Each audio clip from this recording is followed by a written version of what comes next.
Morning. आप सभी का CDRK सैनी बीएड क्लासेज में हार्दिक स्वागत है। देखिए, हम अधिगम के लिए आंकलन पेपर का अध्ययन कर रहे हैं। इस पेपर के अंतर्गत आज की जो हमारी लाइव क्लास होगी, उस लाइव क्लास का टॉपिक रहेगा योगात्मक आंकलन बनाम संरचनात्मक आंकलन। देखिए, इस टॉपिक के अंतर्गत हम योगात्मक आंकलन और संरचनात्मक आंकलन के बारे में दोनों में तुलना करेंगे, अंतर जानेंगे कि योगात्मक आंकलन क्या होता है और संरचनात्मक आंकलन क्या होता है, योगात्मक आंकलन की क्या क्या विशेषताएं होती है और संरचनात्मक आंकलन की क्या क्या विशेषताएं होती है। तो दोनों की हम तुलना करेंगे। तो आप पूरा वीडियो देखें, तब जाकर आप बीएड की अच्छी तैयारी कर सकते हैं। वीडियो को स्किप नहीं करें। तो अब देखते हैं योगात्मक आंकलन बनाम संरचनात्मक आंकलन के बारे में तुलना करेंगे। तो देखिए, जो योगात्मक आंकलन होता है उसके अंतर्गत पहला तुलनात्मक बिंदु है, योगात्मक आंकलन का उद्देश्य विद्यार्थियों को निष्पक्षता संबंधी निर्णय देना होता है। जो योगात्मक आंकलन होता है, देखिए हमने इससे पहले योगात्मक आंकलन के बारे में अध्ययन कर लिया था।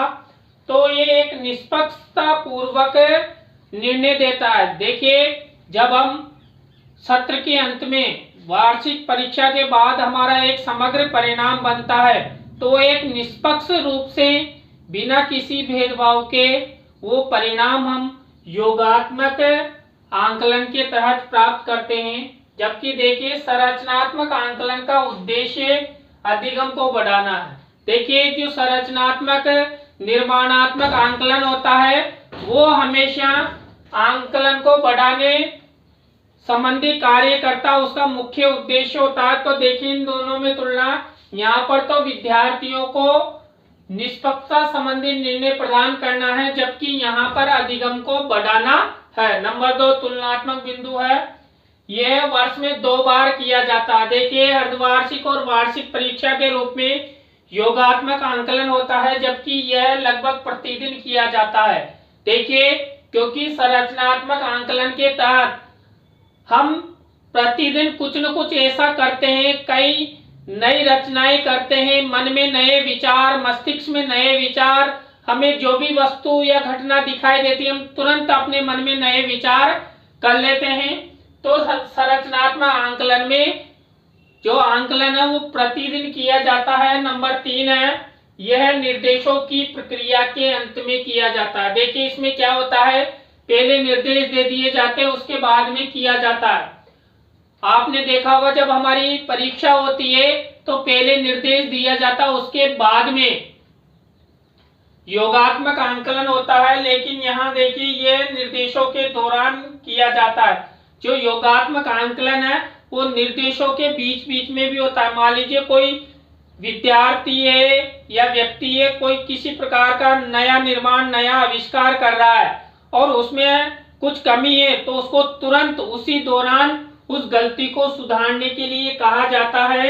नंबर 4 योगात्मक आंकलन के परिणाम छात्रों की निष्पक्षता को जांचने, ग्रेड प्रदान करने के लिए शिक्षकों की सहायता करता है। देखिए, जो योगात्मक आंकलन है इसमें क्या होता है, छात्रों का समग्र परिणाम बनता है अंतिम में।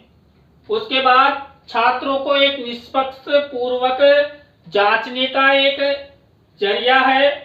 इसके बाद छात्रों को ग्रेड योगात्मक आंकलन के द्वारा ही दी जाती है और शिक्षकों को सहायता करता है। यानी कि योगात्मक आंकलन शिक्षकों को छात्रों के परिणाम ग्रेड प्रदान करने में सहायता देता है। यह निर्माणात्मक यानी संरचनात्मक आंकलन है, यह निर्माणात्मक आंकलन का परिणाम देने, यानी कि जिस छात्र ने या व्यक्ति ने नई रचना बनाई है, नया आविष्कार किया है, उसके विषय में है। यह निर्माणात्मक आंकलन का परिणाम देने, यानी निर्माण जिसका किया उसका परिणाम देता है कि आपका जो नया आविष्कार है, आपने नई कोई वस्तु बनाई है या कोई संसाधन बनाया तो उसका क्या परिणाम है। तो ये संरचनात्मक आंकलन निर्माणात्मक आंकलन का परिणाम देने, शिक्षकों को निर्णय लेने में व्यक्ति या विद्यार्थियों के संरचनात्मक कार्य को देखकर शिक्षकों द्वारा निर्णय लिए जाते हैं, निर्देशों को नियंत्रित करने तथा अधिगम सुधार में किया जाता है। यानी जो संरचनात्मक आंकलन है वो हमेशा अधिगम सुधार में किया जाता है। पहला बिंदु उसका उद्देश्य भी यही है। इसके बाद पांचवा अंतर है छात्रों की निष्क्रिय भागीदारी होती है। देखिए यहाँ पर छात्र इतनी रुचि नहीं लेते हैं क्योंकि परीक्षा का भय उनमें होता है, और तो इसलिए वो परीक्षा योगात्मक आंकलन में इतनी रुचि नहीं लेते हैं। जबकि देखिए यहाँ पर छात्रों की तीव्र भागीदारी होती है। देखिए मान लीजिए कई विद्यार्थी खिलौने निर्माण है, खेल कूद है या किसी भी प्रकार का नया कुछ करने का मन में होता है तो वो रुचिकर उस काम को करता है। मान लीजिए विद्यार्थियों से कहा जाए कि चित्र का निर्माण कीजिए तो छात्र जल्दी से हाँ सर बताइए हम चित्र का निर्माण कर देंगे। तो संरचनात्मक आंकलन में जो छात्र होते हैं वो तीव्र भागीदारी होती है, यानी कि सक्रिय रहते हैं। इसके बाद छठा लास्ट योगात्मक आंकलन कलम परीक्षण द्वारा किया जाता है। देखिए जो योगात्मक आंकलन है कलम परीक्षण, यानी कि जो विद्यार्थी होते हैं वो परीक्षा में कॉपियों में लिखते हैं, अगर नहीं लिखेंगे तो उनका योगात्मक आंकलन नहीं होगा। तो योगात्मक आंकलन में हमेशा कलम के प्रयोग, मान लीजिए छात्र योगात्मक आंकलन कर देते हैं तो परीक्षा होगी और एक शिक्षक द्वारा योगात्मक आंकलन किया जाएगा तो छात्रों का जो परिणाम आएगा उसका योग एक रूप एक परिणाम बनाने में शिक्षक द्वारा भी योगात्मक आंकलन का प्रयोग किया जाता है। इधर देखिए जो संरचनात्मक आंकलन है वो अवलोकन, मौखिक परीक्षा, बहुविकल्पी प्रश्न, प्रोजेक्ट निर्माण, दत्त कार्य, गतिविधि आदि द्वारा संरचनात्मक आंकलन किया जाता है। देखिए वहां पर जो योगात्मक आंकलन है उसमें कलम द्वारा आंकलन किया जाता है, लेकिन यहाँ पर छात्र क्या निर्माण कर रहा है उसका आंकलन शिक्षक द्वारा किया जाता है।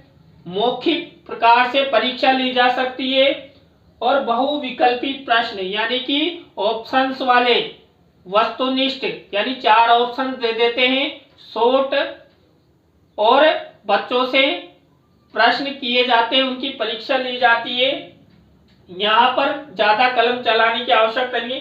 प्रोजेक्ट निर्माण का कार्य अधिक दिया जाता है इस संरचनात्मक आंकलन में, यानी कुछ नया करें, कुछ आविष्कार करें। इसके बाद दत्त कार्य, गतिविधि आदि द्वारा संरचनात्मक आंकलन किया जाता है। तो देखिए हमने इस लाइव क्लास में योगात्मक आंकलन बनाम संरचनात्मक आंकलन के बारे में अध्ययन किया। नेक्स्ट क्लास में हम नए टॉपिक के साथ हम आपसे मिलेंगे। धन्यवाद।